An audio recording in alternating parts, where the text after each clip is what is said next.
Well, let's speak now to the Conservative MP Chris Philp. He's in Westminster for us. I mean, I don't know if you heard all that. It's a pretty grim prediction and forecast across the economy.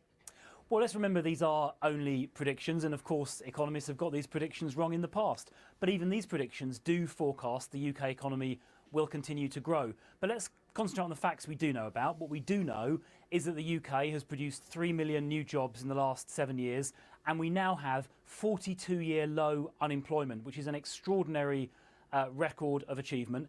And what we also saw in the budget yesterday was more money for the NHS, which is very important, and a stamp duty cut for 95% of first-time buyers. And of course, for 80% of first-time buyers, stamp duty will be abolished altogether. So our young people are being given very real help to make that first step onto the housing ladder. So I think the budget yesterday, taken together, was good news for our country, but it was particularly good news for young people and for the NHS. I know you don't want to hear about the predictions, but this prediction, particularly that average UK earnings in 2022 could still be less than they are in 2008. We've just heard that as described as astonishing.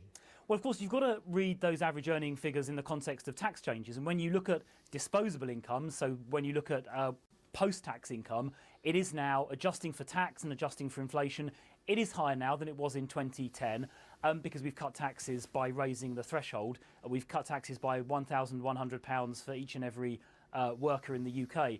But you're right, we would like to see earnings rise faster, and we'd like to see higher growth. And the core of that challenge is really productivity, how much output we produce for each hour worked. And it's true to say that it's been not growing very fast for the last few years, and it's lower than it is in some other countries. And that's why the other part of the budget yesterday, besides housing and the NHS, was about productivity, investing in productivity, which means things like improving infrastructure, projects like Crossrail, the biggest engineering project in Europe. We've increased the National Infrastructure Fund significantly. We've increased investment in research and development, which drives productivity, and put more money into things like A-level maths. So if we invest in productivity, particularly education, research and development and infrastructure, I hope that we'll see productivity growth pick up, and that will then feed through into higher wage growth and higher overall growth. So that productivity piece, I think, is the key which unlocks that growth door looking into the future. Yeah, there's a lot of hope around, isn't there? Let's talk about the experience. Well, the record jobs isn't hope, that's real. A 42-year low unemployment figure, that is real, and that's been delivered by a Conservative government. Yeah, well, when you say you hope the analysts' predictions are wrong, what happened to the predictions from previous chancellors who said we'd have got rid of the deficit by 2015? We're now looking at decades before that happens. Well, that's right. We hope to get the deficit. There we go. There's that word again. Well, no, we had hoped to get the deficit. Well, look, hope's a good thing. I'm not going to apologise for being hopeful. But you're right. The deficit clearance has taken a little longer than expected. When we came to office in 2010, the deficit was 10% of GDP. It's now down to about 2.5% of GDP. It was supposed to be zero. But I'm not going to apologise for only clearing up 3/4 of the mess Labour left behind.